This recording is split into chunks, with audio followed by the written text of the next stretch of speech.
Boa noite, estamos começando o nosso 8º episódio do A Política e Suas Circunstâncias, aqui no canal do Vértice. E hoje a gente vai falar sobre um assunto muito importante, primordial para o desenvolvimento do nosso país e para a nossa democracia, que é a cultura.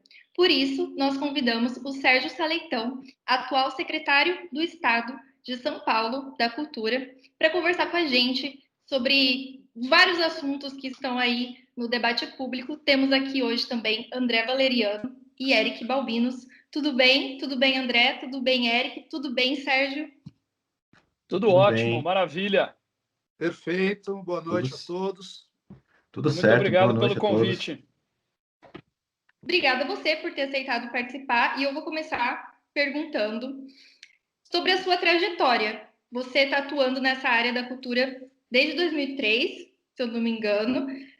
Você foi chefe de gabinete do Gilberto Gil, quando ele foi ministro da Cultura. Você também esteve à frente do Rio Filmes, você trabalhou na Ancine, você participou de várias instituições, foi secretário da Cultura da cidade do Rio de Janeiro, agora é secretário da Cultura do Estado de São Paulo, foi ministro da Cultura no governo Temer. Então eu queria saber, primeiro, o que te levou a ter interesse em trabalhar com políticas públicas no setor da cultura e quais foram os seus maiores desafios? Bom, foi algo completamente inesperado.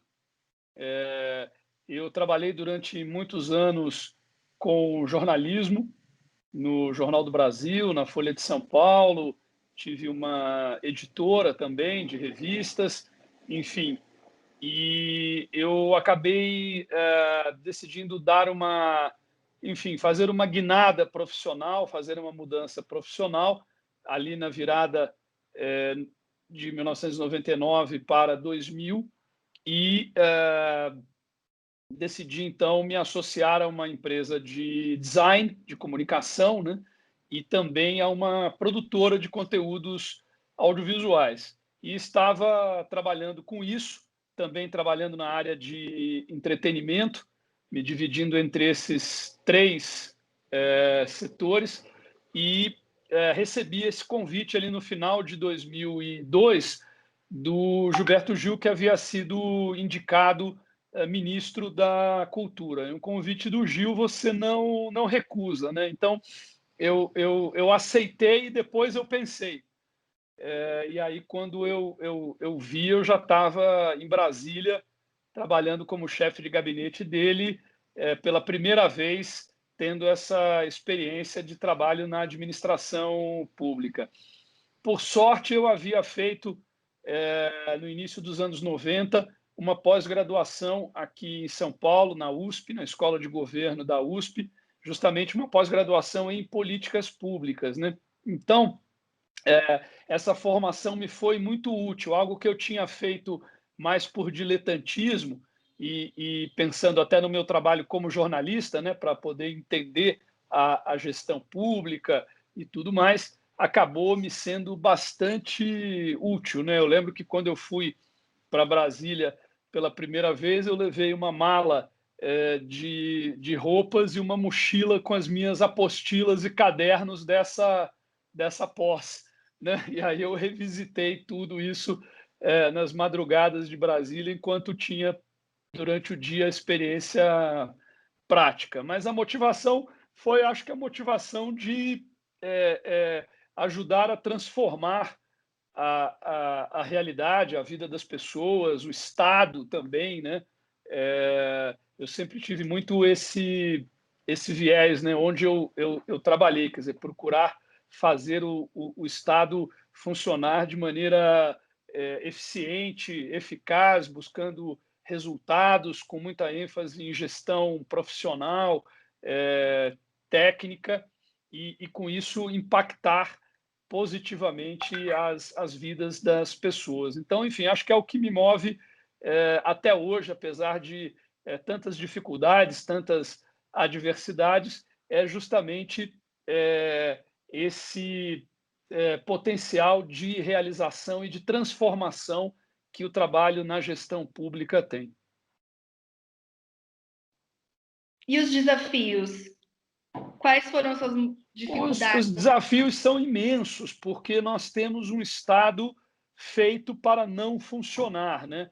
E nós temos uma política que deveria ser a arte de juntar as pessoas para transformar e melhorar as coisas, que funciona, na verdade, como a arte de separar as pessoas para deixar tudo como está. Então, existe uma inércia fortíssima no Estado e na vida pública no nosso país, que se você tem um ímpeto transformador, realizador, você precisa, de certa maneira, buscar romper isso, ainda que seja no seu microcosmo, naquela área com a qual você está lidando. Então, eu acho que assim, o grande desafio que eu enfrentei ao longo aí desses 17 anos de trabalho na administração pública foi esse, né, de botar a máquina do Estado para funcionar, tomando naturalmente todos os cuidados para que isso não aconteça cerceando a liberdade dos indivíduos. Ao contrário, fortalecendo a liberdade, a autonomia e o livre-arbítrio. Boa noite, secretário. A minha primeira pergunta que eu faço ao senhor é a seguinte: eu gostaria de saber de você como Isso, você. vamos no você, deixa o senhor de lado. Perfeito. Eu gostaria de saber, de sua parte, como você avalia as políticas públicas que foram adotadas esses últimos 20 anos, por governos anteriores, no que seja fomento à cultura no país. Você participou, como você bem disse, de algumas dessas ocasiões, você participou junto com, na época, com o Gilberto Gil, que comandava a pasta no governo do Lula, e você também incomodou também durante o governo Temer. Eu gostaria de saber a sua avaliação do que foi feito que você considera que foi impactante e positivo para o fomento à cultura no país nesses últimos 20 anos, e o que você acha que poderia ser feito ainda de melhor, que você acha que poderia ser feito para melhorar ainda mais a situação, né, com o que tange ao fomento da cultura aqui no Brasil.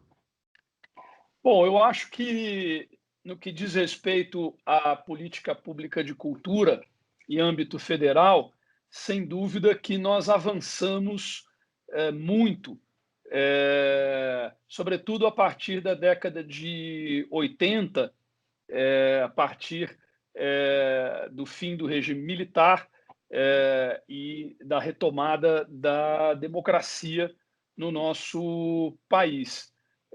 Aos poucos, foram criadas novas instituições públicas, foram fortalecidas instituições públicas que já existiam. Nós avançamos também, de alguma maneira, no âmbito legislativo. Nós criamos um mecanismo do qual eu sou um entusiasta. Eu sei que essa é uma questão polêmica e nós podemos até abordá-la aqui, mas eu me refiro à Lei Rouanet, a Lei Federal de Incentivo à Cultura, que foi o grande instrumento de fomento das atividades culturais e criativas no nosso país nos últimos quase 30 anos, né? Talvez um dos poucos mecanismos ou uma das poucas políticas que tenham tido uma continuidade, e os resultados, independentemente do que a gente acha desse mecanismo, os resultados são muito positivos. Claro que há também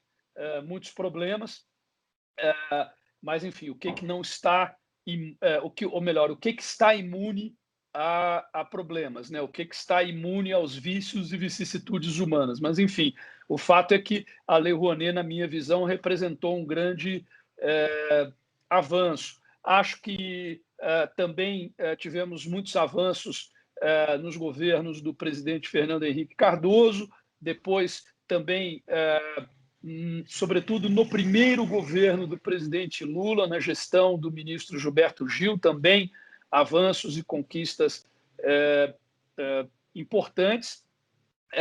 Depois nós tivemos um período, eu considero que o período do segundo mandato do presidente Lula e do primeiro e do início, né, do segundo mandato da presidente Dilma, foram aí já momentos de declínio, onde nós deixamos de avançar e retrocedemos em vários aspectos. O governo do presidente Michel Temer, nessa área da cultura, foi um governo de reconstrução, um novo fortalecimento do Ministério da Cultura e das instituições públicas, de um retorno, um resgate de políticas que haviam se perdido. Voltamos depois de um período de declínio orçamentário, voltamos a crescer, voltamos a fortalecer o IPHAN e a política de patrimônio, a política de audiovisual, etc. E, embora nós tenhamos feito todo um trabalho de transição do governo Temer para o governo Bolsonaro, onde nós procuramos convencer o novo presidente e a sua equipe da relevância, da importância da cultura e da política pública de cultura para o desenvolvimento do país, nós estamos assistindo desde 2019 um retrocesso muito rápido neste assunto, nesta área, o que é realmente lamentável. Enfim, então, para fazer um resumo, né, bastante geral, né, bastante, até eu diria, superficial, mas, enfim, nós estamos falando aí de um período de 40 anos, né? Seria preciso aprofundar cada um desses pontos, mas eu diria isso: nós avançamos muito a partir da Nova República, e a partir do segundo mandato do presidente Lula nós tivemos retrocessos significativos, importantes, e depois uma tentativa de reconstrução, de novo fortalecimento da política cultural, e agora um período de retrocesso muito acelerado, o que é realmente lamentável. Eu queria aproveitar que você citou a Lei Rouanet, e esse é um assunto polêmico, mas não deveria ser, né?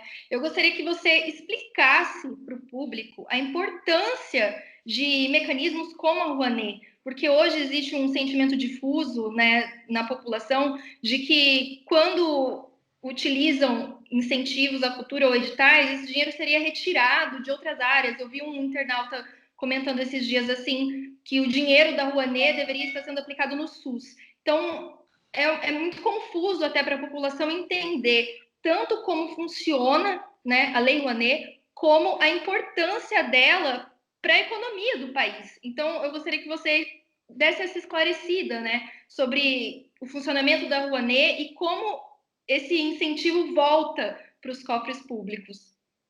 Bom, vamos lá. Acho que tem dois pontos iniciais que precisam ser colocados. Primeiro é que, assim, nós vivemos num país que é um país rico, é a 8ª economia do mundo, né? É um país rico que tem uma população muito pobre. Esse é o nosso grande paradoxo. O Brasil é a 8ª economia do mundo e está muito atrás em todos os demais rankings e indicadores. Quer dizer, se nós estivéssemos também em 8º em educação, em saneamento, em acesso a serviços, em bem-estar, em liberdade econômica e por aí vai, nós, obviamente, seríamos um país do chamado primeiro mundo, né? Um país desenvolvido. Mas isso não tira da mesa o fato de que o Brasil é um país rico, capaz de produzir muita riqueza. Não é um país capaz de produzir bem-estar para todos os seus cidadãos, mas riqueza nós somos capazes de produzir. Então, quando você olha, por exemplo, para a saúde, para a educação, e mesmo para outras áreas, para a segurança pública, por exemplo, você observa claramente que não é uma questão de dinheiro. Não falta dinheiro para a política pública de saúde, não falta dinheiro para a política pública de educação. O que falta é eficiência e eficácia. Ou seja, falta qualidade na gestão desses recursos. Há muito desperdício, há corrupção, há desvios e por aí vai. Quer dizer, se nós tivéssemos realmente todos os recursos que o Estado brasileiro arrecada na forma de impostos, que é um volume muito significativo de recursos, sendo esses recursos destinados de maneira adequada, sendo bem geridos, com preocupação com a eficiência, com a eficácia, com os resultados, realmente nós teríamos um grande impulso no nosso desenvolvimento. Então, acho que esse é o primeiro ponto importantíssimo. Quer dizer, não é porque você coloca R$1,5 bilhão de reais na lei Rouanet que a saúde no país é muito ruim, ou que a educação no país é muito ruim. Se a gente pegar o gasto por aluno ou o gasto por pessoa atendido no SUS, a gente está em padrões de primeiro mundo. O problema é que o serviço é péssimo, né? Enfim, então, mas é outro problema. Então, esse é o primeiro ponto. Quer dizer, ao alocar recursos para a cultura, com isso não estamos prejudicando outras áreas. Ao contrário, até, porque na minha visão, e eu tenho vários estudos e pesquisas que demonstram isso, a política pública de cultura é uma política transversal entre as políticas próprias do Estado, de maneira que ela tem um impacto na saúde, ela tem um impacto na educação, ela tem um impacto no turismo, ela tem um impacto no desenvolvimento econômico, tem um impacto na segurança pública. Isso, inclusive, é mensurável, né? Não é uma coisa apenas meramente subjetiva ou intangível. Enfim, então esse é o primeiro ponto que eu acho importante colocar. O segundo ponto é que, na minha visão, sim, a cultura é uma atribuição do Estado. Aliás, na minha visão e na visão da Constituição de 1988, que, até onde eu lembro, está em vigor, né? Portanto, até que ela seja reformada ou substituída, ela deve ser seguida. Afinal de contas, é a Constituição do Brasil. E a Constituição do Brasil estabelece muito claramente como uma das atribuições do Estado justamente a política pública de cultura, a preservação e a valorização do patrimônio histórico, a ampliação do grau de acesso à cultura e por aí vai, né? Enfim, eu acredito mesmo que sim, a cultura ela é uma das atribuições do Estado, a política cultural deve ser, e isso tem um impacto muito positivo na geração de renda, na geração de emprego, na geração de inclusão, na geração de oportunidades e na geração de desenvolvimento, seja desenvolvimento econômico, seja desenvolvimento humano e desenvolvimento social, né? Enfim, então, partindo do princípio de que, a cultura e a política cultural são, sim, atribuições do Estado. 2, que ao colocar recursos nesta área, você não está prejudicando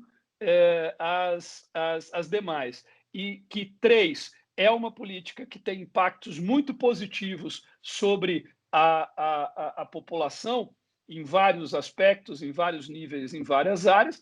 Eu acho que sim, deve ser algo que o governo priorize. Eu acho que é algo que faz sentido, ainda mais no nosso país, onde as atividades culturais e criativas claramente são vocações da nossa sociedade e podem representar uma fonte de geração de renda, emprego e desenvolvimento gigantesca. Se nós não aproveitamos os nossos ativos culturais e criativos, nós estamos desperdiçando oportunidades de impulsionar o crescimento do país em diversos níveis, né? Bom, e finalmente eu sou daqueles que acreditam na ideia de que cultura é igual a civilização, né? Enfim, então termos um país culturalmente potente, culturalmente inclusivo, onde a população tem acesso a bens, serviços e experiências culturais, é algo que nos dignifica e é algo que nos impulsiona adiante, né?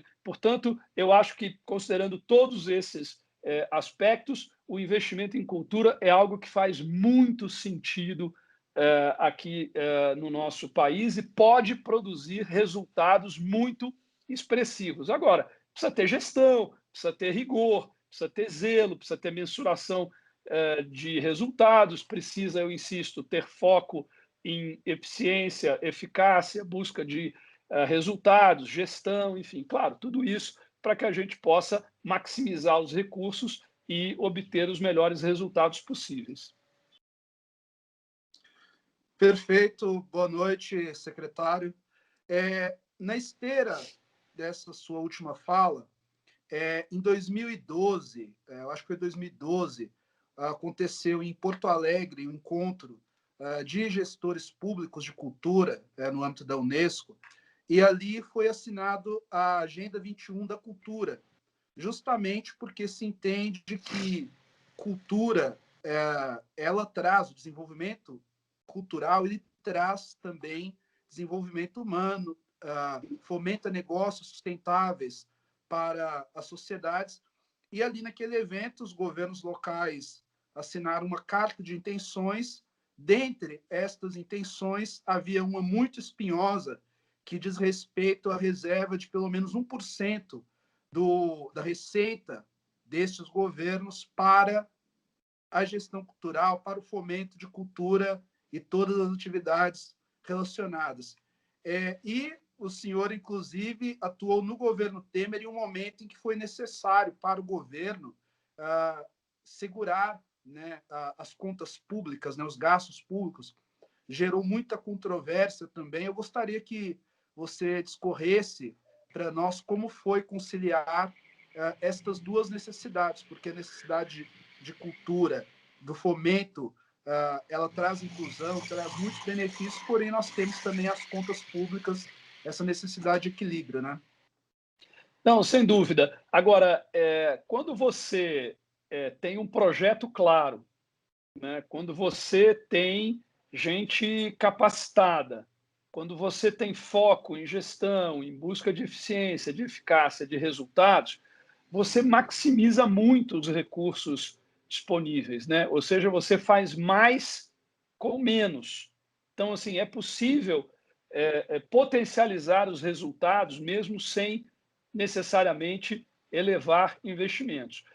Nós estamos lidando aqui, Eric, com uma questão que não é muito abordada, eu não vejo esse assunto muito ser discutido, mas é uma questão seríssima, né? A gente às vezes fica perdendo muito tempo com embates ideológicos, né? Estado máximo, Estado mínimo, né? Quando na verdade nós deveríamos buscar o Estado necessário e o melhor Estado, né? Que na minha visão é sim um Estado menor, mas um Estado mais eficiente, mais eficaz, um Estado que realiza mais com menos recursos. Inclusive, para fazer isso, ele precisa ser menor, ele precisa ser mais ágil, ele precisa ser mais leve, ele precisa ter menos burocracia e ele precisa, claro, focar naquilo que realmente importa, naquilo que realmente transforma a realidade, impulsiona o desenvolvimento, e eu creio que a política cultural está entre esses ou essas áreas essenciais. Mas, enfim, o fato a que eu me refiro é que que nós temos assistido nas últimas décadas na história do país é que o Estado vem crescendo, vem aumentando a arrecadação de impostos, só que vem também, por outro lado, sendo cada vez mais pressionado pelas chamadas despesas fixas, que são aquelas despesas obrigatórias, despesas com pagamento da dívida, despesas com a previdência, despesas com o salário dos funcionários públicos e por aí vai. De maneira que a capacidade de investimento do Estado, que é, digamos assim, o melhor dinheiro que o Estado pode jogar na sociedade, na vida social, porque é aquele que, de fato, resulta em melhores serviços e resulta em benefícios para a população, isso vem diminuindo. Cada vez mais o Estado no Brasil existe para se manter. Então, virou a finalidade do Estado, é ele existir, é pagar salários, pagar aposentadoria, compensar o déficit da Previdência, pagar o endividamento do Estado e acabou, né? Recentemente, nós vimos aqui em São Paulo uma situação, um dado que é realmente preocupante. Em 2010, o governo do Estado de São Paulo tinha 22 bilhões de reais no seu orçamento para investimento. Em 2020, o Estado de São Paulo tem 4 bilhões de reais para investimento. Quer dizer, 18 bilhões de reais a menos. E nós temos que aí fazer também uma conta de inflação para saber o que representaria hoje os 22 bilhões de 2010, né? Certamente muito mais do que esse valor absoluto nominal. Então, daí a gente tem uma ilustração disso que eu estou falando. Quer dizer, ao longo das últimas décadas, o Estado brasileiro vem perdendo a sua capacidade de investimento, que é justamente aquilo que ele faz para impulsionar o desenvolvimento do país, para transformar a realidade, e ele vai se transformando numa máquina que tem moto próprio, que gira em torno do seu próprio eixo, que existe para se manter. E é justamente esse quadro que faz com que cada vez nós tenhamos menos recursos para a política cultural. Mas nós também temos menos recursos para a política de habitação, a gente tem menos recursos para todas as políticas que não têm uma defesa constitucional orçamentária, né? Ou seja, tudo que não é saúde e educação. Porque a saúde e educação, você tem lá os percentuais mínimos de orçamento, né, determinados. Então, você não pode ter perda. Mas todas as demais áreas vêm dividindo um bolo cada vez menor por conta disso. E é justamente esse assunto que nós deveríamos estar enfrentando. Eu acho que, às vezes, até no próprio campo cultural, há uma discussão muito corporativista, né, do tipo assim, tem menos dinheiro para a cultura. A gente esquece que tem menos dinheiro para todas as demais áreas, não é só para a cultura, né? E tem por esta razão. Então, precisamos discutir o Estado, precisamos fazer a reforma do Estado. Sem a reforma do Estado, nós não teremos um Estado capaz de efetivamente contribuir para o desenvolvimento do país, seja pela cultura, seja pela educação, seja pela saúde, seja pela habitação, seja por qualquer outra área que é atribuição do Estado. Quer dizer, precisamos conceder, precisamos privatizar, precisamos nos livrar de tudo que não é essencial, né? Precisamos rever radicalmente a questão da Previdência, porque eu sei que foi muito duro fazer a última reforma da Previdência e é maravilhoso que ela tenha sido feita, mas ela, na verdade, comprou 10 a 15 anos no máximo. Daqui a 10 anos, precisaremos fazer uma nova, né? E não enfrentamos vários pontos essenciais, como, por exemplo, o fato da Previdência Pública ser obrigatória, quando não deveria ser, né? É um dos pontos. Mas, enfim, então, nós precisamos enfrentar essa questão, porque cada vez, se não fizermos esse enfrentamento, cada vez teremos menos recursos para a política cultural e para qualquer outra política que não educação e não a saúde. Isso aí vai depender do governo. Pode ser um governo do PT, pode ser o governo Bolsonaro, pode ser o governo do Partido Novo, pode ser o governo do PSDB, pode ser o governo do PT novamente, enfim, qualquer governo enfrentará essa realidade. Por isso que a reforma do Estado, na minha visão, é uma das reformas essenciais, porque sem ela nós não teremos como ter mais recursos para políticas essenciais como a política cultural. Agora, o que eu tenho sempre me dedicado a fazer vou lidar com a realidade existente e vou fazer o melhor possível nesse quadro. E é possível avançar muito, é possível maximizar muito o alcance e os resultados da política cultural, mesmo sem aumentar os recursos existentes para ela.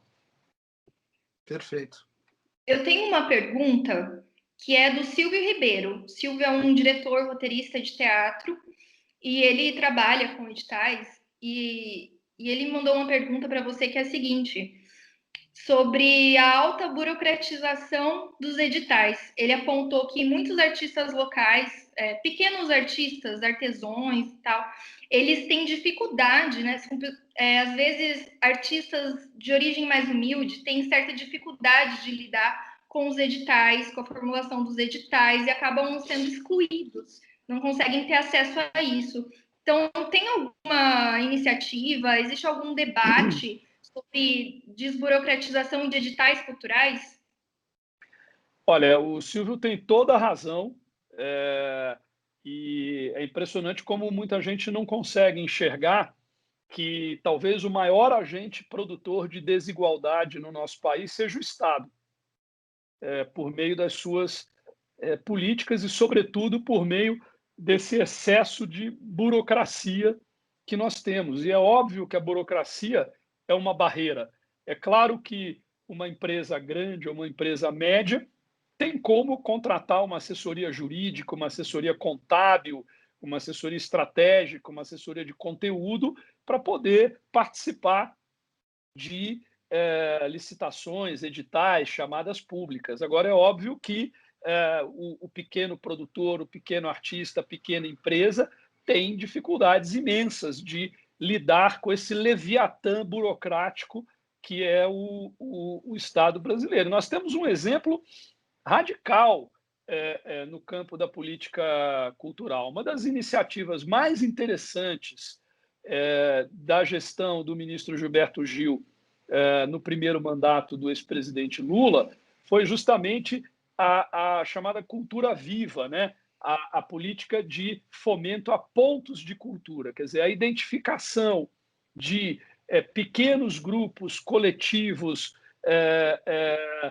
localizados no país inteiro que são altamente criativos e são também muito importantes do ponto de vista da manutenção das tradições culturais e por aí vai, e que nunca foram alvo de incentivos por parte do Estado. Então, foi uma política altamente inclusiva que trouxe para o financiamento público milhares de grupos, de coletivos, de entidades, de associações, etc., que eram excluídos da política cultural, né? Só que o tipo de relação que se estabeleceu entre o Estado e esses pontos de cultura foi por meio de um instrumento chamado convênio, né? Que é uma das possibilidades lá da Lei 8666, e isso fez o quê? Isso fez com que pessoas que nunca haviam se relacionado com o Estado, de repente, tivessem que se relacionar com o Estado obedecendo às regras mais draconianas e mais rigorosas, que são justamente as de convênio, né?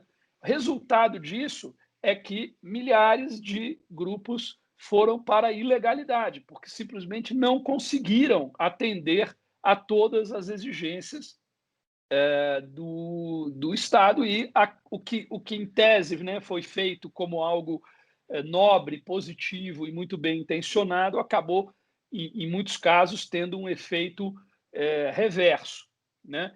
E, assim, eu, quando fui ministro, dediquei um tempo muito grande, meu e da minha equipe, a sanear esses convênios, né? Quer dizer, a resolver os problemas, ajudar esses pequenos grupos, coletivos, associações, entidades, etc., a resolver os problemas, justamente para que eles pudessem sair dessa situação de ilegalidade. Então, está aí um exemplo, né? Realmente, o Estado tem um excesso de burocracia, são regras feitas até com espírito nobre, né? De ter mais rigor no uso do recurso público e monitorar a execução, etc., mas que, enfim, acabam não inibindo a corrupção e os desvios, mas acabam afastando muita gente que deveria ser beneficiada ou deveria ser impulsionada por meio dessas políticas no campo da cultura e em outras áreas, né? Enfim, então, de fato, é uma questão, é algo que sempre me indignou, né? E é algo que eu sempre procurei enfrentar. Enfim, então eu venho trabalhando em todas essas áreas, né? Nível municipal, estadual, federal, sempre buscando desburocratizar, simplificar, adotar os mecanismos mais diretos, buscar também iniciativas de capacitação, né? Para que as pessoas possam ser capacitadas a lidar com esse leviatã burocrático e por aí vai, né? E eu acho que quando você junta simplificação, desburocratização com capacitação, a gente consegue inverter esse jogo.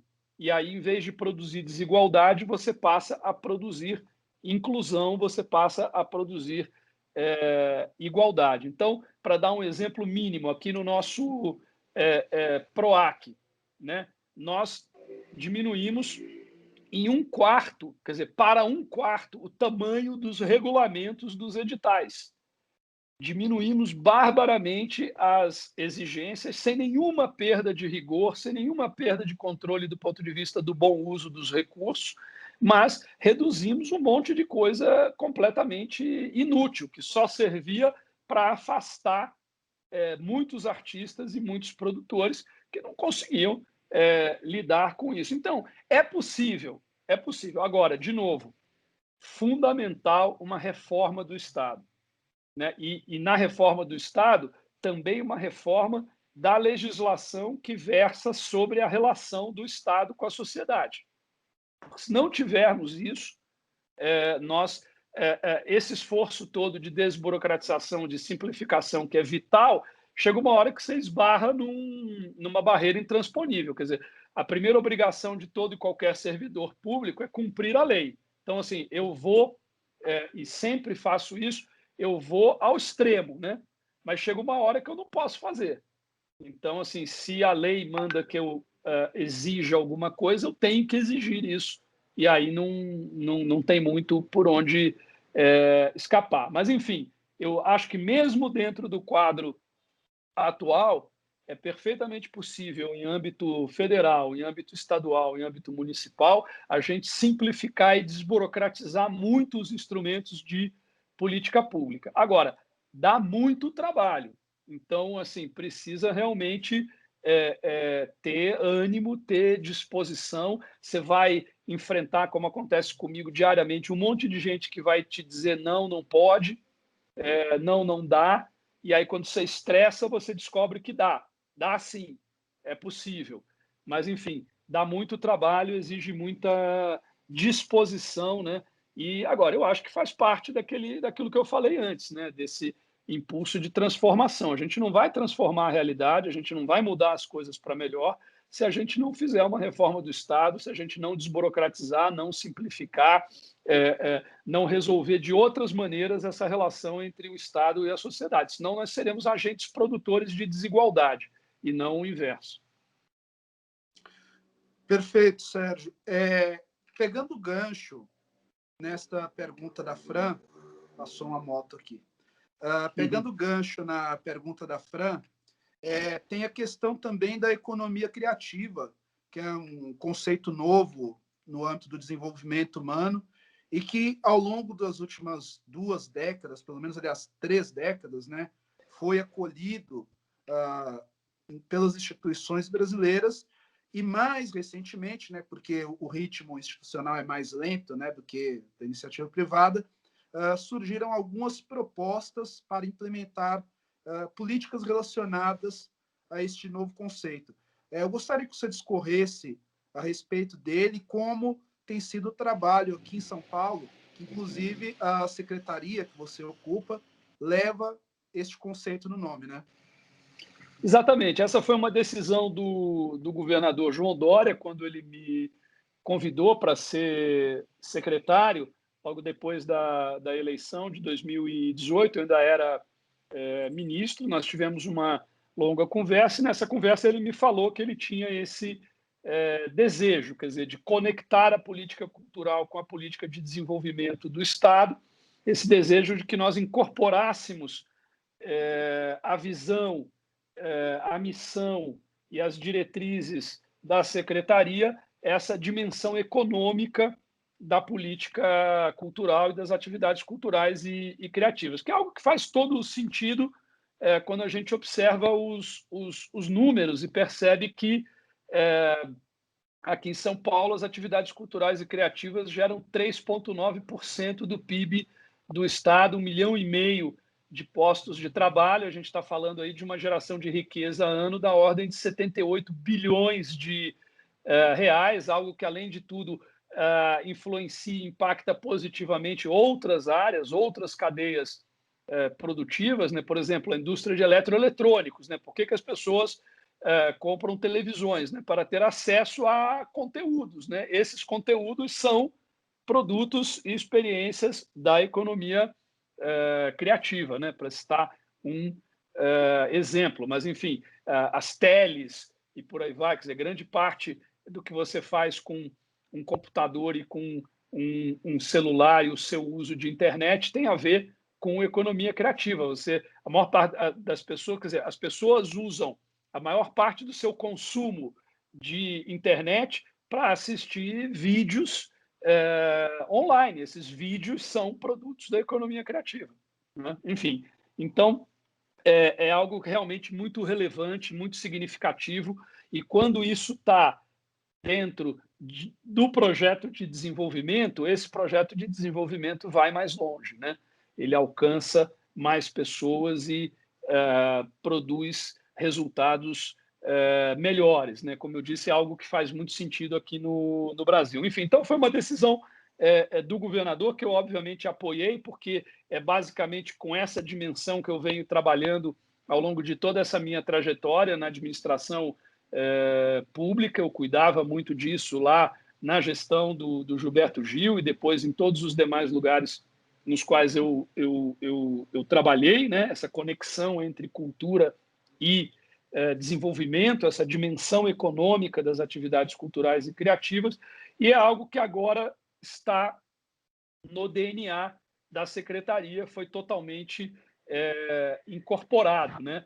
E nós temos, então, por exemplo, produzido muitos estudos de impacto econômico de políticas públicas que têm revelado assim, números realmente impressionantes, e temos procurado formatar as nossas políticas públicas com o objetivo de produzir resultados não apenas exclusivamente culturais, mas também econômicos, ou seja, potencializar os resultados em termos de geração de renda, de geração de emprego, geração de inclusão, geração de oportunidades e, portanto, geração de desenvolvimento, né? Conexão com o turismo, por exemplo, quer dizer, o turismo é uma das formas que nós temos de rentabilizar ativos culturais. São Paulo tem um potencial não explorado de atração de turismo sensacional, porque é uma das maiores metrópoles do mundo, não apenas em população e em área, mas também em termos de oferta cultural. Nós temos aqui museus incríveis, nós temos uma produção teatral maravilhosa, uma produção de dança espetacular, de circo, de artes visuais, e por aí vai, é realmente incrível e que pode ser, já produz muito em termos de riqueza, de renda, de emprego, e pode produzir mais ainda, e com isso toda a população se beneficia. É impressionante, Érica, a gente observar, e os estudos mostram isso, o efeito multiplicador do investimento público nessa área, né? Nós fizemos, por exemplo, lá no âmbito do Ministério da Cultura, um estudo com a FGV sobre o impacto econômico da Lei Rouanet. Naquele momento, nós analisamos 27 anos da Lei Rouanet e chegamos à conclusão de que para cada R$1 de renúncia fiscal, ou seja, R$1 que a União deixou de receber, foram injetados na economia, portanto, gerando renda, emprego, etc., R$1,59. Quando a gente vai para alguns eventos especificamente, esse efeito multiplicador, que no caso da Lei Rouanet é de 1 para 1,59, vira 1 para 15, 1 para 16, 1 para 17 reais. Por exemplo, nós fizemos no ano passado, em parceria com a entidade representativa do teatro musical aqui de São Paulo, e a FGV também, o estudo sobre o impacto econômico do teatro musical na cidade de São Paulo. São Paulo era, pelo menos, né, antes da pandemia, o terceiro maior mercado de musicais do mundo, né? Em 2018, foram vendidos 1 milhão de ingressos para musicais, né? E para uma renúncia para um investimento do poder público via renúncia fiscal, Lei Rouanet e PROAC, aqui no âmbito do Estado, de 68 milhões de reais, nós tivemos a injeção na economia da cidade de São Paulo de 1 bilhão de reais. Então, quer dizer, o Estado abriu mão de 68 milhões de reais e, com isso, conseguimos gerar, por meio de uma atividade cultural, teatro musical, 1 bilhão de reais que irrigou as cadeias de valor todas dessa atividade, que remunerou os artistas, sim, mas remunerou também os bilheteiros, os pipoqueiros, as costureiras e por aí vai. Quer dizer, essas cadeias são cadeias altamente complexas, né? As cadeias da economia criativa. Enfim, então, mais uma razão pela qual faz sentido o Estado investir em cultura no nosso país, porque os resultados, quando isso é bem feito, são realmente impressionantes, né? É um triplo ganho, e esse caso do teatro musical revela isso. Quer dizer, primeiro você tem o ganho subjetivo, quer dizer, o quanto o contato com a arte, com a cultura, impacta positivamente os indivíduos, o quanto isso nos engrandece, eleva o nosso repertório, nos qualifica, nos aproxima, enfim, o benefício, digamos, humano, né? Depois, esse benefício econômico, esse efeito multiplicador, quer dizer, investe 68 milhões, gera 1 bilhão de reais que se irradia pelas cadeias de valor de uma atividade como o teatro musical. Em terceiro lugar, o Estado recupera isso por meio da arrecadação de impostos. Então, esse estudo mostrou que o poder público federal, estadual e municipal arrecadou com o teatro musical, em 2018, cerca de 120 milhões de reais. Quase o dobro do que ele colocou na largada na forma de incentivo fiscal para atrair patrocínios para os 28 musicais que foram realizados em São Paulo em 2018. Enfim, então, assim, os números estão aí, né? Foi ou não foi um negócio maravilhoso, seja do ponto de vista humano, seja do ponto de vista econômico, seja do ponto de vista social. E isso é economia criativa. Quer dizer, trabalhar o investimento em cultura também com esta visão e com essa dimensão econômica. Secretário, eu gostaria também de aproveitar esse gancho a respeito da economia criativa para citar um exemplo da Coreia do Sul. A Coreia do Sul, ela, dos últimos 20 anos, ela tem investido de forma massiva na cultura local. E isso tem trazido bastante frutos até para ela conseguir também arrecadar com turismo, dentre outras coisas. Por exemplo, a gente tem o caso do K-pop, que é um produto cultural musical da Coreia do Sul, que vem ganhando bastante força, aqui no Ocidente principalmente, rende cerca de 4 bilhões de dólares pro país, né? Além também de que tem o cinema sul-coreano, nós tivemos esse ano o caso do filme Parasita, que ganhou praticamente quase todos os maiores prêmios do cinema, dentre eles o Oscar de melhor filme, e isso vem de um longo processo de incentivo, né, de fomento à cultura que a Coreia do Sul fez em seu país, né? E isso tem criado um soft power para o país atrair investimentos, atrair o turismo. E no caso do Brasil, o Brasil ele tem tem um soft power no que tange a cultura. Nós temos um país culturalmente rico, mas o que faltou para o Brasil chegar a um patamar, por exemplo, da Coreia do Sul hoje, de também ganhar muito com a música, também ganhar muito com o cinema? O que faltou para o Brasil chegar a esse patamar, na sua avaliação? Olha, na minha visão, o que faltou foi um entendimento disso que você descreveu de maneira perfeita e trouxe um exemplo que me parece muito significativo, muito relevante, que é o da Coreia do Sul. Faltou que mais brasileiros se dessem conta do que você descreveu. Infelizmente, a maior parte dos brasileiros ainda não enxerga isso, não enxerga a arte e a cultura como atividades econômicas ou como um conjunto de atividades econômicas com uma altíssima capacidade de contribuição para o desenvolvimento do país e também com um gigantesco potencial que nasce justamente do processo constitutivo da nossa sociedade, aquela fusão, aquela hibridização única da matriz africana, da matriz europeia e da matriz nativa, depois com a agregação das sucessivas ondas de imigração, né? Isso tudo criou aqui no nosso país um caldo cultural riquíssimo, muito diverso e muito potente. Assim, eu estou absolutamente convencido de que o Brasil tem todas as condições para ser a maior potência cultural do planeta no século XXI. Nós temos todos os ativos e todas as condições para isso, ser no século XXI o que os Estados Unidos foram no século XX. Né? Mas para isso acontecer, isso será o resultado de um processo social em que mais pessoas, mais cidadãos e mais agentes políticos realizem essa importância, realizem este potencial, realizem tudo, ou se deem conta, né? Realizar no sentido de se dar conta, e aí sim realizem, né?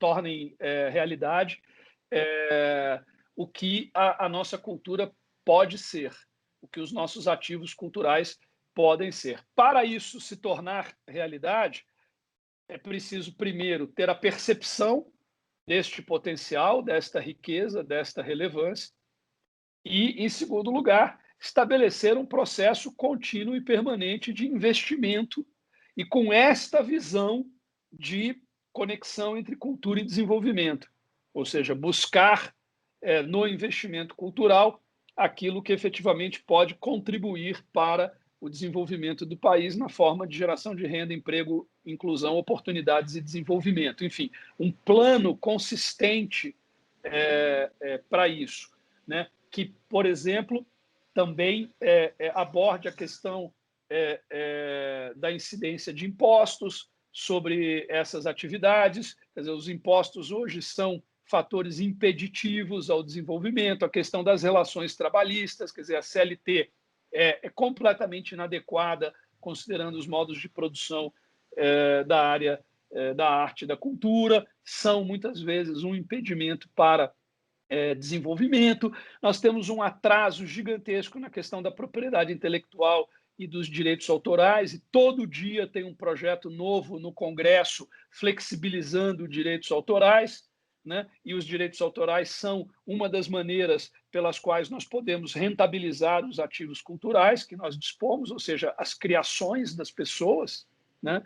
Temos aí os marcos legais e os marcos regulatórios das diversas atividades. Nós somos completamente anacrônicos e atrasados em todas as áreas, e é muito difícil você conseguir atualizar legislação. Muitas vezes a própria realidade acaba se impondo e tornando uma legislação obsoleta, mas você vai ver a legislação continua aí, em vigor. É que se convenciona que ninguém mais obedece ela porque ela é totalmente anacrônica. Mas não pode ser assim, porque isso gera, obviamente, um ambiente de insegurança jurídica gigantesco, que é inibidor de desenvolvimento. Enfim, eu acho que nós precisamos ter uma revisão de marcos legais, nós precisamos ter um plano de investimento consistente, né, e contínuo, porque isso não é uma coisa que você faz em 1 ano, 2 anos ou 3 anos, é um trabalho para 10, 20 anos, pelo menos,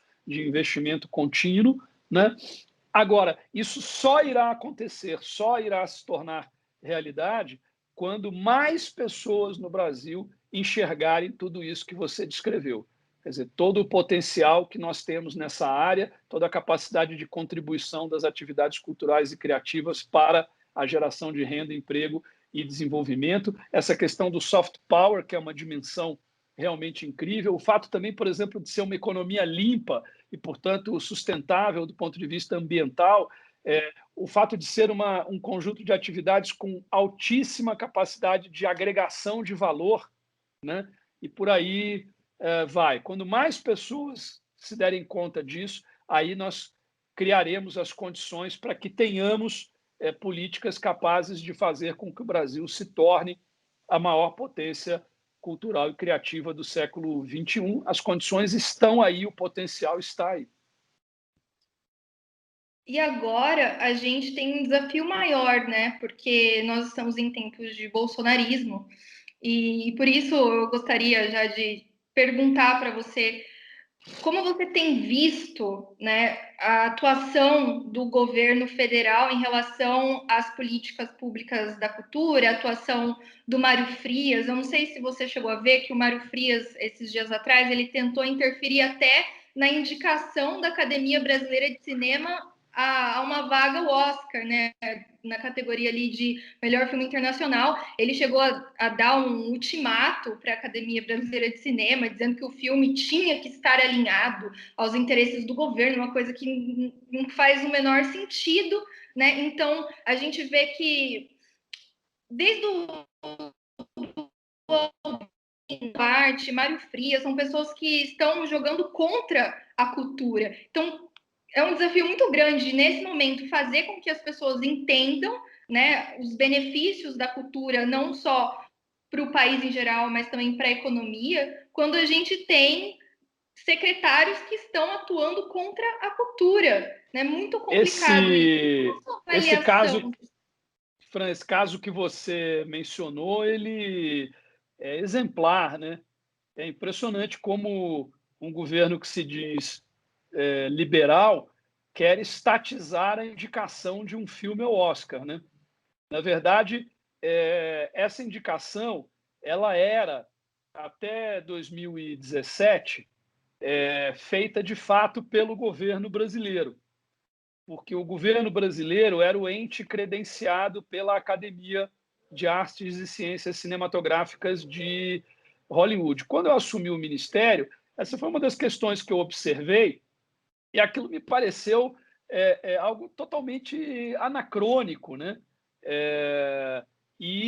Eu, então, chamei a Academia Brasileira de Cinema, que seria, digamos, o órgão compatível, né? Assinei um convênio com a Academia, transferindo para a Academia Brasileira de Cinema a responsabilidade sobre o processo de indicação, de maneira que o governo deixou, em 2017, de ter uma participação, uma ingerência direta. Mas restava o fato de que o credenciamento feito pela entidade americana era para o governo. Por meio daquele convênio, eu transferi isso para a academia, mas na relação com a Academia de Hollywood, ainda era o governo brasileiro. No âmbito daquele convênio, o que passou a acontecer? A Academia Brasileira selecionava o filme, nos indicava e nós submetíamos o filme lá para a Academia de Artes e Ciências. Eu, então, além de transferir para a Academia Brasileira esse poder de decisão, eu também acionei a Academia de Hollywood e solicitei à Academia de Hollywood que descredenciasse o governo brasileiro e credenciasse diretamente a Academia Brasileira. Ou seja, processo de desestatização, né? Quer dizer, primeiro eu fiz, digamos, a concessão para a academia, mas eu pedi para a Academia de Hollywood fazer a relação direta com a Academia Brasileira, ou seja, entre aspas, a privatização da indicação do filme brasileiro ao Oscar, porque eu acho que é algo que tem que ser feito pela sociedade civil e por uma entidade representativa do setor audiovisual brasileiro, sobretudo uma entidade correlata à entidade americana que organiza o Oscar, né? E isso aconteceu esse ano, finalmente. Este ano, a Academia de Artes e Ciências Cinematográficas de Hollywood, então, substituiu o governo brasileiro pela Academia Brasileira de Cinema como o órgão ou a contraparte brasileira da Academia hollywoodiana, né? Enfim, então esse processo se completou. A partir deste ano, a indicação do filme brasileiro ao Oscar está 100% privatizada, graças a Deus. acho que é um avanço civilizatório. Claro que é uma coisa pequena, mas é algo que tem um poder simbólico muito grande. E tanto tem que gerou essa indignação que você mencionou por parte do secretário de Cultura do governo Bolsonaro, o que, na minha visão, revela a índole real desse governo, que de liberal não tem nada, que de democrático não tem nada, é um governo autoritário, estatista e também na cultura, não apenas em outras áreas, e que disfarça isso com um discurso pretensamente liberal que vem perdendo cada vez mais força dentro dele mesmo governo, né? Infelizmente, porque poderia e deveria ser diferente. Quer dizer, como é que um governo supostamente liberal, que se auto-intitula liberal, protesta contra a privatização de alguma coisa, né? Nesse caso, da indicação do filme brasileiro ao Oscar. Mas, enfim, acho que, como eu disse, isso é extremamente revelador. Acho que nós temos vivido aí um processo acelerado de retrocesso no que diz respeito à política cultural. As instituições culturais do Estado, muitas delas prestam serviços importantíssimos, como, por exemplo, o IPHAN, que zela pela preservação e pela valorização de algo que um conservador deveria valorizar ao máximo, que é o patrimônio histórico e cultural, as nossas tradições, as referências do nosso passado, aquilo que constitui os valores, os princípios e as referências da nossa sociedade. Pois bem, o IPHAN tem sido aparelhado como não aconteceu nos governos do PT, inclusive com a nomeação de uma série de pessoas altamente desqualificadas, sem nenhum conhecimento, sem nenhum currículo, sem nenhuma competência para trabalhar com essa finalidade, para as superintendências estaduais do IPHAN. E isso tem acontecido na Fundação Palmares, na Funarte, nas demais instituições, no IBRAM, que cuida dos nossos museus, né? Enfim, é impressionante. Quer dizer, por exemplo, o governo Bolsonaro, logo no início, deixou morrer no Congresso a medida provisória editada pelo presidente Temer, que criava a Agência Brasileira de Museus, com um perfil semelhante ao do SEBRAE, para a gestão dos museus. Esse projeto foi um projeto que nós criamos tendo em vista o que aconteceu lá no Museu Nacional do Rio, aquela tragédia incomensurável produzida por um mau modelo de gestão, ou seja, um modelo 100% estatal, museu gerido pela UFRJ. Ali é uma combinação explosiva entre um mau modelo de gestão e uma má gestão. Quando você tem essas duas coisas juntas, aí os resultados são os piores possíveis, né? Enfim, então nós vimos que a maneira de modernizar a gestão dos museus federais, dos museus públicos da União, seria criar essa agência que é um órgão de direito privado, poderia captar recursos de terceiros, teria uma vinculação a uma CID, a uma contribuição social, portanto, teria uma receita própria, não correria o risco de ter o seu orçamento contingenciado, como acontece com o IBRAM. Enfim, é mais ou menos o que acontece no SEBRAE, onde você consegue ter gente altamente qualificada e recursos de investimento, ou na rede SARA de hospitais, por isso que a rede SARA de hospitais é exemplar, né?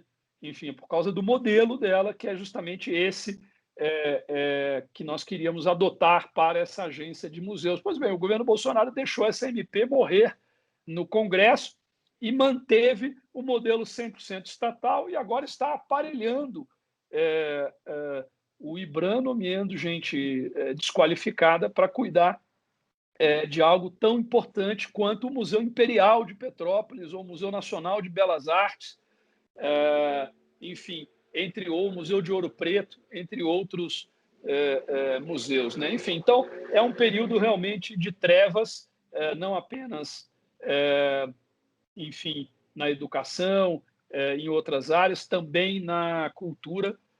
Temos vivido aí um processo acelerado de retrocesso e eu realmente espero que passe logo e que a gente consiga fazer com que tenha o menor impacto possível. Mas, enfim, está aí, por exemplo, a crise da Cinemateca Brasileira.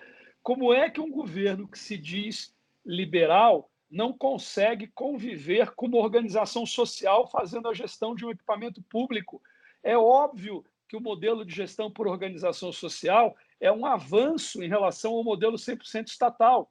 O que o governo Bolsonaro quer fazer na Cinemateca é, entre aspas, reestatizar a Cinemateca. E o que nós tínhamos feito justamente no governo Temer foi avançar implantando o modelo de organização social que tem N benefícios e que é, por exemplo, o modelo bem-sucedido que nós temos aqui no estado de São Paulo, que faz com que nós tenhamos, por exemplo, uma das 20 melhores orquestras sinfônicas do mundo aqui, que é a OSESP. É esse modelo de gestão por OS. Se a OSESP fosse 100% estatal, eu asseguro a vocês que ela não seria uma das 20 melhores orquestras do mundo. Basta você ver as demais orquestras brasileiras que são estatais, onde elas estão nesse ranking, né? Eu queria aproveitar que você citou a Cinemateca, porque a Cinemateca agora ela entrou em pauta no debate público, mas até então não era muito falada, né? Primeira vez que as pessoas começaram a falar sobre a Cinemateca foi quando o Bolsonaro disse que indicaria a Regina Duarte para a Cinemateca, enfim, aquela coisa que a gente sabe que só demonstrou ali que ele nem sabia o que era a Cinemateca. E a Cinemateca ela está num momento muito crítico, porque ela precisa de uma estrutura de refrigeração para cuidar, né, do nosso patrimônio histórico relativo ao nosso cinema nacional. Então, eu acho que seria interessante que você explicasse para o público o que é a Cinemateca, a importância da Cinemateca. Isso também vai de encontro aí o que você falou sobre o museu, porque corre um risco sério de incêndio, né, na Cinemateca. Os funcionários foram demitidos. O Mário Frias, inclusive, um dos primeiros atos dele, quando ele assumiu a Secretaria da Cultura, foi pedir a chave da Cinemateca. Eles tentaram também transferir a Cinemateca para Brasília, outra coisa que demonstra que eles não fazem a menor ideia do que é a Cinemateca. O setor de cinema está muito preocupado, porque ali estão, né, vários arquivos históricos irrecuperáveis, né, a obra do Glauber Rocha. Então, eu queria que você esclarecesse para os nossos ouvintes a situação da Cinemateca e o que está em jogo, né? O que a gente pode perder caso aconteça um incêndio ali. Bom, a Cinemateca, Fran, ela é uma espécie de museu do audiovisual. Ou seja, é a instituição que reúne, que abriga, que cuida da memória audiovisual do país. Então, todos os filmes que são produzidos anualmente, eles são depositados, têm as suas matrizes depositadas na Cinemateca para que a Cinemateca cuide disso e a Cinemateca faça com que esses filmes estejam disponíveis daqui a 5 anos, 10 anos, 15 anos, 50 anos, 100 anos, né? E ela foi também, a partir do momento em que ela foi criada, ela passou a receber acervos de outras empresas, instituições, etc., relacionados aí ao passado, à memória, ao patrimônio audiovisual do nosso país. O patrimônio, né, que é aquilo que nós, como país, como sociedade, fomos capazes de produzir ao longo da nossa história, é o patrimônio material e o patrimônio imaterial. E há também o patrimônio audiovisual. Quer dizer, o patrimônio material são as construções, né, que representam este passado, o patrimônio e as obras físicas, o patrimônio imaterial são as nossas tradições, os nossos valores e as expressões artísticas, e o patrimônio audiovisual, obviamente, é tudo aquilo que a gente foi capaz de filmar, né, e de transformar em obra audiovisual. Então, enfim, é algo que é importantíssimo. Você tem a Cinemateca Francesa, você tem várias cinematecas nos Estados Unidos, tem a Cinemateca Mexicana, tem na Alemanha, tem em qualquer país civilizado do mundo, tem uma ou mais cinematecas onde essa memória audiovisual daquele país está preservada.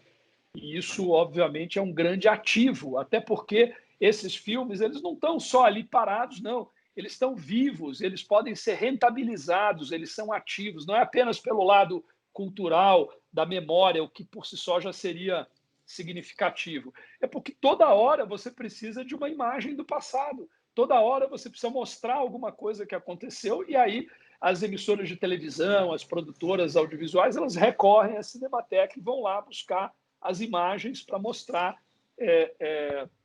enfim, filmes, referências, realizações artísticas, culturais, fatos históricos, etc., do nosso passado. Enfim, então, é uma instituição importantíssima. A Cinemateca aqui de São Paulo, que é a Cinemateca Brasileira, ela tem esse nome, ela era uma instituição privada, havia uma associação que cuidava dela, né? Nos anos 80, e isso foi algo que foi feito também com a melhor das boas intenções, com o intuito justamente de potencializar a Cinemateca foi, entre aspas, estatizada, né?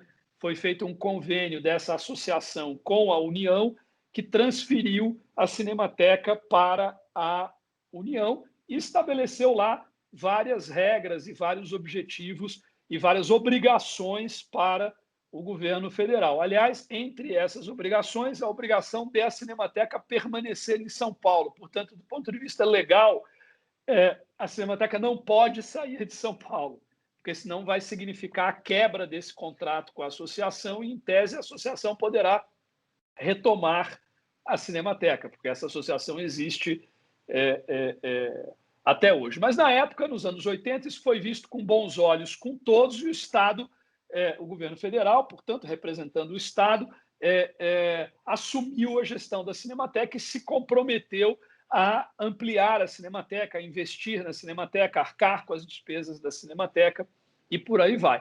Coisa que foi fazendo até o governo, o primeiro mandato da presidente Dilma, onde nós tivemos uma crise gigantesca na Cinemateca, motivada por um desejo de intervenção estatal na Cinemateca, que passou por cima do estatuto, passou por cima do conselho, da associação, etc. O objetivo era aparelhar, instrumentalizar a Cinemateca. Foi uma baita crise, né? E a Cinemateca ela vinha, nos últimos anos, se recuperando desta crise, que chegou, inclusive, a ameaçar a sua continuidade. Né? Foi realmente um imenso e gigantesco equívoco que foi cometido naquele momento. Né? Quando eu entrei no Ministério da Cultura, eu, entre outras coisas, coloquei lá no nosso planejamento estratégico essa visão de mudança do modelo de gestão das instituições culturais federais, com o objetivo de migrar do modelo 100% estatal, que é um modelo dead ahead, quer dizer, morto adiante, morto na frente, para o modelo que é um modelo vitorioso, e aqui em São Paulo nós temos N exemplos disso no âmbito do Estado, o modelo de gestão por organizações sociais. E nós vimos ali a oportunidade de fazer isso com a Cinemateca. A Cinemateca ser o primeiro órgão, a primeira instituição cultural federal a migrar do modelo estatal para o modelo de gestão por organizações sociais. Então, foi feita uma chamada pública, se selecionou uma organização social, que é a Fundação Roquete Pinto, que tinha know-how, capacidade, expertise, etc. E a Associação Roquete Pinto assumiu a gestão da Cinemateca, e a relação passou a ser a seguinte, quer dizer, o Estado transfere para a Fundação Roquete Pinto um determinado valor que está em contrato, a Fundação tem que captar recursos de patrocínio, doações, etc., para complementar esse orçamento, e ela faz a gestão de acordo com um contrato de gestão que estabelece justamente as diretrizes, os indicadores e as metas de desempenho. Enfim, gestão de altíssimo nível. Né? Acontece que, quando o governo Bolsonaro assumiu, no Ministério da Educação, esta mesma organização social, a Fundação Roquete Pinto, ela tinha um contrato de 300 e tantos milhões de reais com o Ministério da Educação, porque a visão do Ministério da Educação anteriormente era também essa visão de fazer gestão por meio de organizações sociais e fugir do modelo 100% estatal. E o ministro da Educação entrou em rota de colisão com isso, questionou o modelo e unilateralmente cancelou o contrato que tinha com a Fundação Roquete Pinto. E aí o governo foi para cima de outros contratos que a Fundação Roquete Pinto tinha com outras áreas do governo, entre esses o contrato da Cinemateca. Então, assim, o que está por trás dessa crise é, primeiro, uma visão estatista que esse governo tem, que não tem nada de liberal, não tem nada de conservador, é uma visão estatista oportunista, né? Eles querem fazer o modelo 100% estatal para que eles tenham controle político sobre as entidades, as instituições federais. Esse é o único objetivo. Não tem nenhuma preocupação com gestão, com eficiência, com eficácia, com resultados, com nada disso, né? Então, esse é o primeiro ponto. Depois, uma vingança política. Na verdade, essa crise que se originou lá da educação é porque o governo associou a Fundação Roquete Pinto ao governo Temer. Então, resolveu romper o contrato como um ato de vingança política, né? Porque é um governo que tem esse discurso, né, da nova política, né? O mundo começou em 2019, né? Nada do que aconteceu antes tem qualquer importância, relevância ou significado. Enfim, então, e aí a Cinemateca acabou entrando de gaiata nesse navio, porque inclusive um contrato de 12 ou 13 milhões de reais, portanto, muito menor, né, o valor do que o contrato que tinha lá a Fundação Roquete Pinto com o Ministério da Educação. Enfim, essa é a questão. É uma visão estatista e oportunista de aparelhamento do Estado e uma visão de vingança política, porque eles associaram a Fundação Roquete Pinto ao governo Michel Temer, o que é um absurdo, porque a Fundação Roquete Pinto, inclusive, ela é muito anterior ao governo Michel Temer e ela já tinha contratos com o governo federal, pelo menos desde o governo Fernando Henrique, talvez até antes, né? Enfim, então foi isso que aconteceu e infelizmente a Cinemateca estava no meio disso, porque a Fundação Roquete Pinto foi a OS que ganhou a chamada pública para fazer a gestão da Cinemateca, e ela vinha fazendo uma boa gestão de reconstrução da Cinemateca depois daquela crise que eu mencionei que aconteceu no primeiro governo da ex-presidente Dilma. Enfim, então é lamentável porque realmente, como você falou, Fran, nós temos hoje esse imenso e de altíssimo valor, esse patrimônio cultural do nosso país, que é a memória audiovisual, quer dizer, os filmes que foram feitos ao longo da história do nosso país, tudo isso hoje está em risco, e está em risco por um motivo absolutamente torpe, fútil e eu diria sem qualquer pertinência ou necessidade. Eu espero justamente, eu torço para que a justiça resolva isso, porque é o único caminho que eu vejo hoje. Quer dizer, o que está acontecendo hoje, de fato, é que o governo federal está deixando de cumprir a sua obrigação perante a Associação da Cinemateca, perante o patrimônio audiovisual brasileiro, perante a sociedade e perante a nossa Constituição. Então, é necessário que a justiça faça o governo cumprir a sua Constituição. Está lá muito claramente dito na Constituição que o patrimônio cultural brasileiro, a preservação e a valorização dele, isso é uma atribuição do Estado, e o governo tem que cumprir a sua obrigação perante a sociedade, perante a Constituição, e ele está deixando de fazer isso ao expor este patrimônio riquíssimo, maravilhoso, que está lá na Cinemateca, ao risco de perda total, enfim, por motivo, eu diria, torpe e irresponsável, fazer essa guerrinha política, né? Quer dizer, usar a Cinemateca como um instrumento de guerra política. Lamentável. Perfeito. Sérgio, na esteira destes eventos todos, o governo Bolsonaro, na verdade, ele é um desdobramento de um processo político que perpassa todos os aspectos da sociedade brasileira, e isso reverbera na cultura também. Nós tivemos aqui nos últimos anos vários episódios de conflitos políticos no setor cultural ou mesmo em setores alheios à cultura, né, que se ressentem com aquela mensagem. Queer Museu, depois tivemos um HQ censurado no Rio de Janeiro por conta de um beijo gay.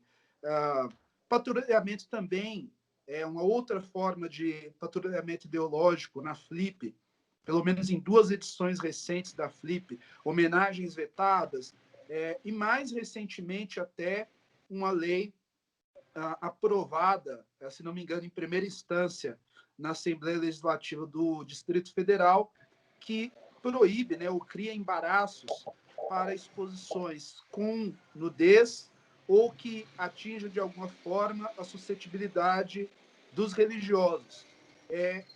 Você que esteve como titular, né, do Ministério da Cultura, agora como secretário, e se não me engano aconteceu algo semelhante aqui também, houve até um deputado, eu lembro de um deputado aí do PSL, que eu não vou citar o nome, deputado estadual, que publicou algumas mensagens nesse sentido, por conta de alguma mostra ocorrida aqui em São Paulo, mas eu queria que você fizesse uma consideração a respeito, como lidar, como gestor público, lida com esse tipo de pressão, seja de um lado ou de outro. Bom, é lamentável que isso tudo aconteça, isso também vai de encontro ao que estabelece a nossa Constituição, né? Quer dizer, a Constituição ela é uma Constituição que coloca claramente entre os seus valores e princípios fundamentais a liberdade de expressão e a liberdade de criação artística e intelectual. Diz claramente que não há censura no país, portanto, todas as tentativas de censura e todas as tentativas de cerceamento da liberdade de expressão e da liberdade de imprensa e da liberdade de expressão artística e intelectual, essas tentativas são inconstitucionais, né? Esse caso específico que você mencionou dessa lei lá do Distrito Federal, eu tive a oportunidade de ler o teor, é claramente uma lei constitucional. Eu espero que o governador do Distrito Federal exerça o seu poder de veto e esse veto terá total amparo na Constituição, né? Todos esses fatos que você mencionou, objetivos, na minha visão, configuram tentativas de censura, tentativas de cerceamento de liberdades que estão entre os direitos e garantias fundamentais estabelecidos pela Constituição. Eu acho que a Constituição tem que ser o nosso parâmetro. Quer dizer, se discordamos da Constituição, vamos então mudar a Constituição. É perfeitamente possível fazer isso, mas se a Constituição está em vigor, ela deve ser cumprida. Além disso, claro, eu acredito nisso e defendo isso, né? Quer dizer, eu acho que é fundamental para a nossa democracia, para o nosso Estado de Direito, que nós tenhamos um ambiente de liberdade. A liberdade, claro, ela deve ser regulada, né? A minha liberdade, ela termina quando começa a sua, isso aí é absolutamente óbvio, né? E é claro que nós temos várias leis que estão em vigor. Eu dizia, por exemplo, naquele caso do Queer Museu, ou naquele caso do museu aqui de São Paulo, quer dizer que, além da Constituição, nós temos leis, né? Enfim, então as pessoas que se sentem ofendidas, que se sentem ultrajadas, elas podem ingressar na justiça e caberá à justiça decidir se houve alguma transgressão, né, algum artigo do Código Civil ou do Código Penal ou de qualquer outra lei, né? Ou seja, cabe à justiça se posicionar, e as pessoas que porventura se sentirem ofendidas, ultrajadas, podem e devem recorrer. Esse é o jogo da democracia, esse é o jogo do Estado de Direito. A justiça está aí justamente para regular a relação entre os cidadãos e as instituições, entre as empresas, entre o governo, enfim, etc.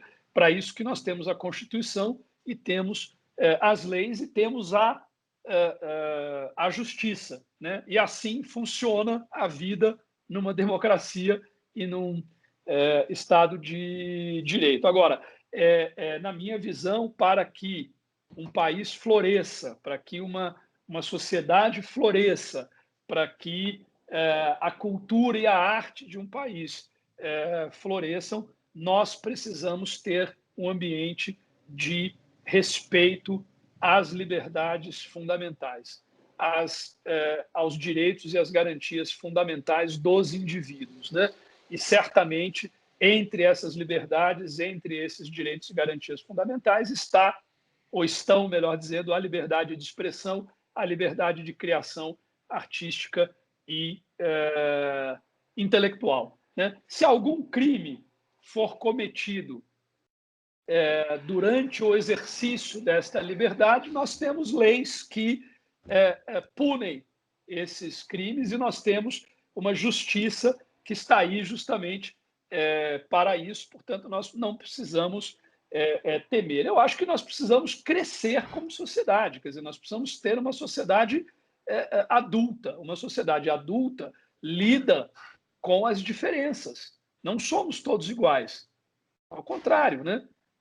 Enfim, somos muito diferentes, temos visões de mundo diferentes e precisamos encontrar meios de convivência, e é isso, na minha visão, que define o que é a vida adulta, né? É a gente entender que não há só direitos, há também obrigações, e entendermos que tudo precisa ser negociado e mediado na vida e em sociedade, e que nós não podemos apenas expressar as nossas visões e direitos negando e as nossas visões de mundo, negando as dos demais, né? Enfim, então precisamos crescer e precisamos aprender também, quer dizer, que o fato de você me dizer uma coisa que vai de encontro ao que eu penso não tem nenhuma consequência, a não ser talvez um debate acalorado de ideias, né? Mas deve permanecer aí nesse âmbito, porque esse é o convívio democrático entre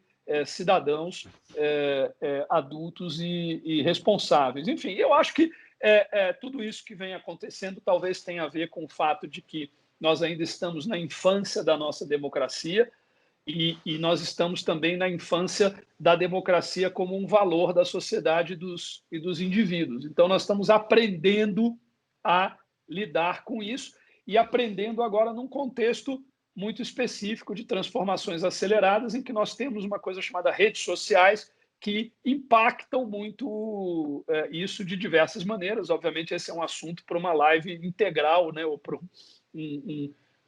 uma discussão específica sobre esse assunto. Mas, enfim, então, esse contexto exacerba ainda mais esse desafio, mas eu acho que é uma crise de crescimento, é uma crise de amadurecimento, né?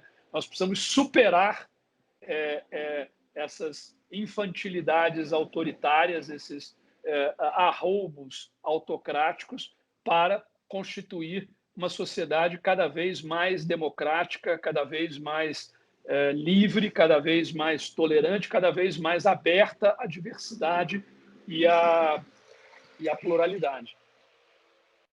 Perfeito. Secretário, eu gostaria de fazer uma última pergunta, antes de encerrar. Eu queria saber a respeito das retomadas dos projetos culturais aqui no estado de São Paulo. Nós vivemos tempos de pandemia atualmente, o que praticamente paralisou os trabalhos de artistas, para outros projetos culturais, e isso impactou de forma significativa tanto os artistas mais relevantes, também aqueles artistas independentes. Eu tenho praticamente duas perguntas que você respondesse, quando será retomada os centros, as atividades culturais por parte aqui no estado de São Paulo? E também o que o estado de São Paulo tem feito para auxiliar esses artistas que mais necessitam, os artistas independentes, no caso, que vivem basicamente as suas apresentações? Ótima pergunta.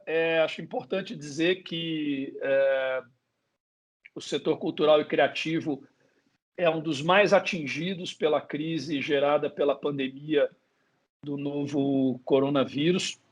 As atividades presenciais nesse campo elas foram paralisadas, interrompidas da segunda para a terceira semanas de março, e boa parte dessas atividades está paralisada até hoje, né? E isso, obviamente, implica uma perda econômica muito relevante, né? Nós fizemos um estudo que estimou uma paralisia, uma interrupção de cerca de 5 meses e uma recuperação lenta e gradual de até 20 meses. E com isso nós chegamos a uma estimativa de perda da ordem de 34,5 bilhões de reais apenas na cultura do estado de São Paulo, né? Depois a FGV fez, em parceria conosco, um outro estudo, e esse estudo traz a seguinte conclusão, que nós só vamos retomar o mesmo patamar de geração de PIB da cultura e da economia criativa do Brasil de 2019 em 2022. Portanto, nós teremos aí realmente um processo longo. A queda foi imediata, a paralisação foi imediata, o baque foi imediato, mas a recuperação será necessariamente lenta e gradual, né? A FGV estimou um prejuízo, uma perda no Brasil da ordem de 68 bilhões de reais. Isso é compatível com o dado do nosso estudo, porque São Paulo representa 47% do PIB criativo do Brasil, né? Obviamente que essa é uma situação que preocupa muito o governo de São Paulo e, portanto, desde do início dessa crise, o governador João Dória nos deu a diretriz de atuar no sentido de mitigar o impacto da crise sobre o setor cultural e criativo de São Paulo e também preparar as condições para uma retomada mais acelerada, mais rápida do que o previsto. Então, nós tomamos uma série de iniciativas. Logo ali na terceira semana de março, nós lançamos uma linha de crédito de capital de giro com condições facilitadas e juros mais baixos do que o mercado, com cerca de 500 milhões de reais, voltada especificamente para empresas culturais e criativas e empresas de turismo, empresas pequenas e médias, sobretudo. Depois, em seguida, nós lançamos uma outra linha de crédito de capital de giro, aí de microcrédito no âmbito do Banco do Povo, com 150 milhões de reais, operações de até 20 mil reais, aí pensando nas microempresas mesmo, MEIs, Eireles, etc., né? Nós também fizemos um movimento muito rápido de migrar todo o trabalho das nossas instituições culturais para o meio virtual.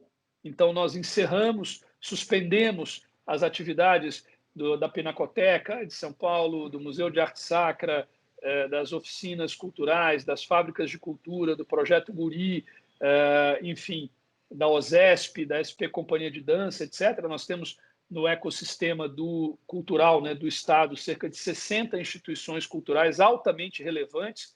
Para se ter uma ideia, essas instituições culturais em 2019, as ações delas atingiram um público de 11 milhões de pessoas.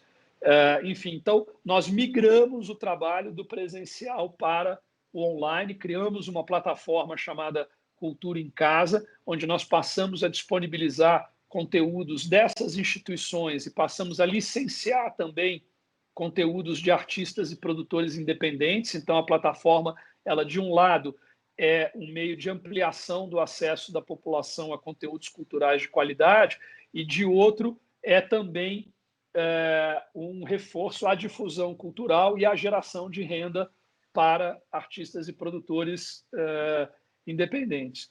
Nós também identificamos uma situação muito crítica em alguns segmentos, como, por exemplo, o circo, de emergência alimentar.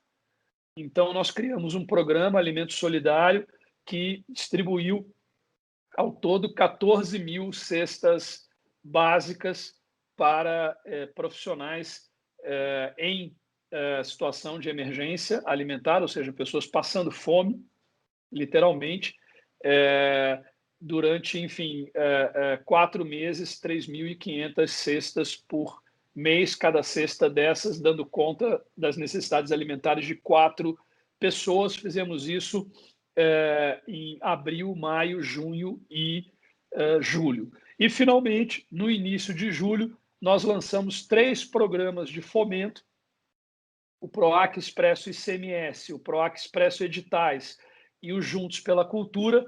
Esses 3 programas reunidos, eles representam um investimento de 177,2 milhões de reais, recursos próprios do governo do Estado, na realização de 4.800 projetos culturais em todas as regiões do Estado. Esses projetos devem gerar 54 mil postos de trabalho e eles vão representar a injeção na economia do Estado, por conta daquele efeito multiplicador, né, que eu mencionei no meio aqui da nossa conversa, um investimento, ou um impacto econômico, melhor dizendo, da ordem de 267 milhões de reais.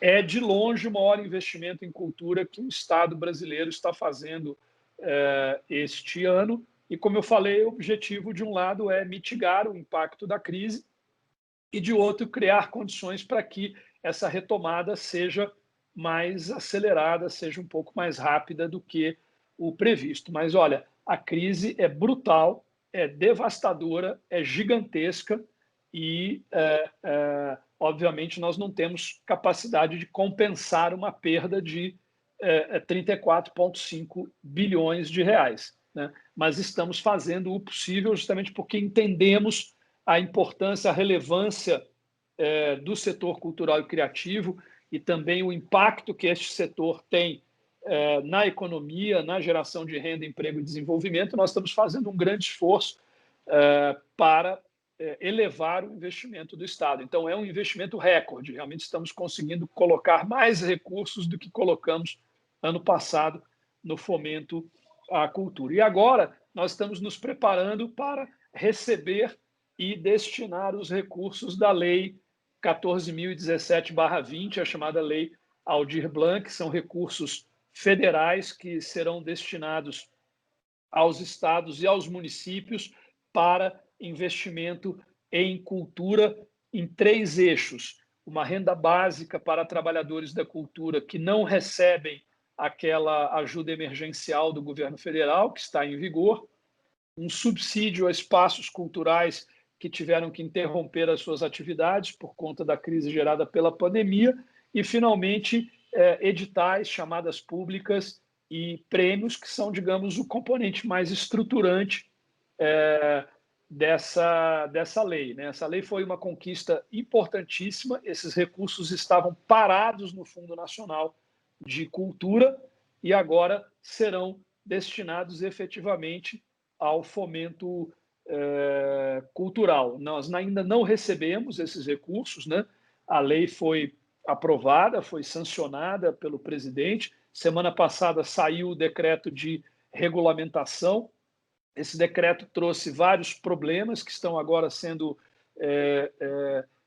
discutidos e nós estamos aguardando que os recursos sejam destinados aos estados e aos municípios. Aqui em São Paulo nós vamos receber um total de 566 milhões de reais, parte disso para o governo do estado, parte disso para os 645 municípios, né? E esses recursos, eles têm esse caráter anticíclico, né? Ou seja, de mitigar o impacto da crise e de criar condições para uma retomada mais acelerada, que é o que todos nós queremos. Em relação à retomada das atividades, finalmente, com isso eu encerro, o Centro de Contingência da Covid-19 do Governo do Estado de São Paulo, que é formado por 19 especialistas em epidemiologia, são médicos, cientistas, e esse é o órgão que toma todas as decisões relacionadas ao Plano São Paulo, né?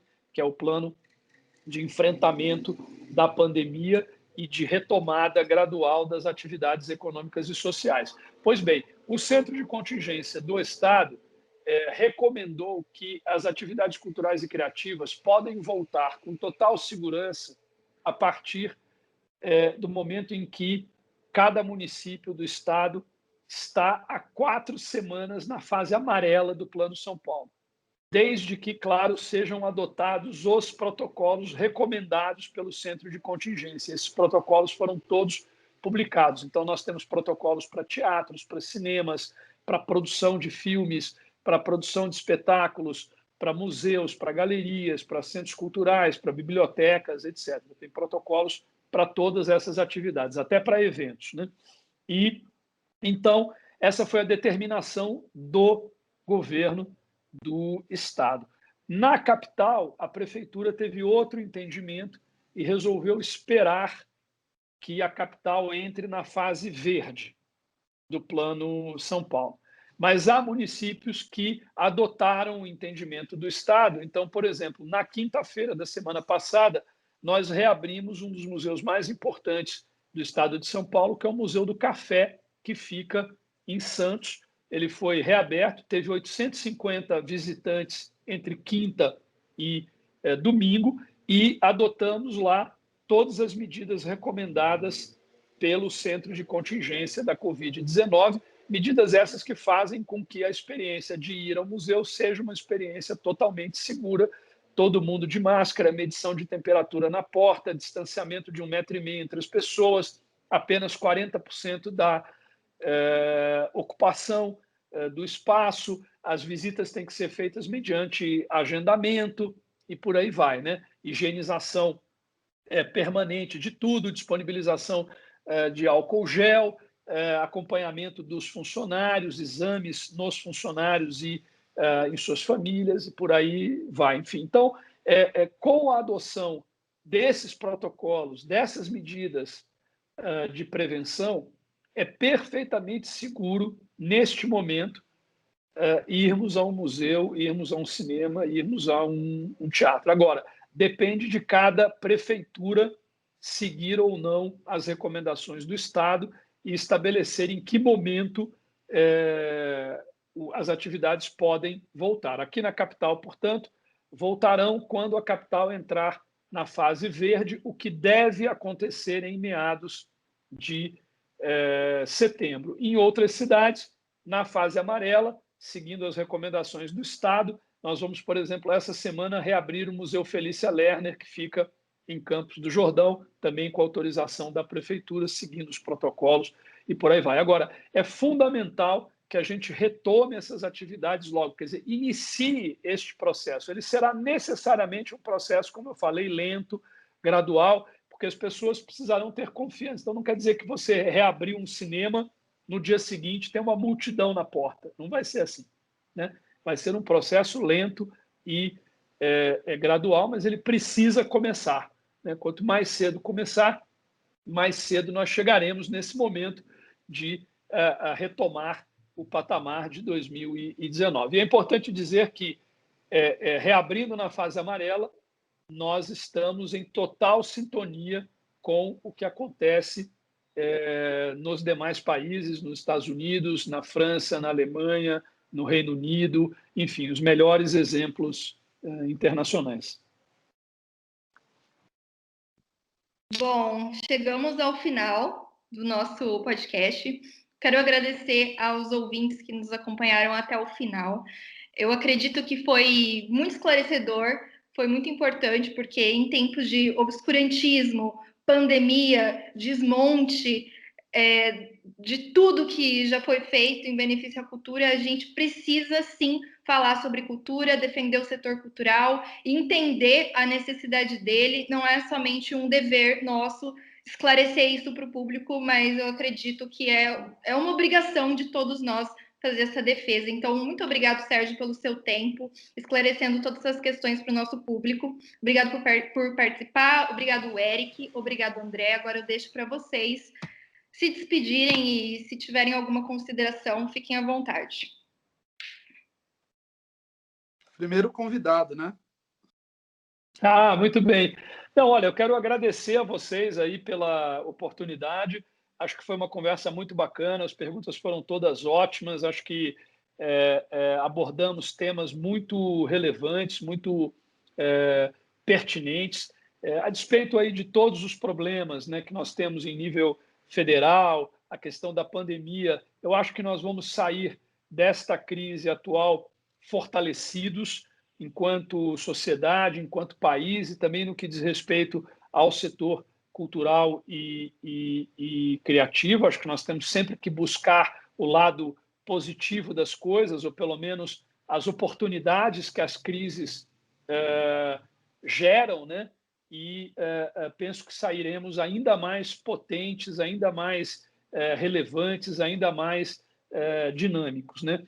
Assim, eu acho que a arte e a cultura são fundamentais para nós enquanto indivíduos e para nós enquanto país. E tudo aquilo que nós falamos ao longo da nossa conversa. O quanto a arte e a cultura nos engrandecem, nos fazem pessoas melhores, e o quanto a arte e a cultura impactam positivamente o país, gerando renda, gerando emprego, gerando desenvolvimento, gerando também encontro, senso de pertencimento, identidade e por aí vai, né? Quer dizer, eu não acredito num projeto de país, num projeto de desenvolvimento para o Brasil que não tenha a arte, a cultura e não tenha a política cultural como um dos seus eixos centrais. Nós temos um potencial gigantesco no nosso país, nós não podemos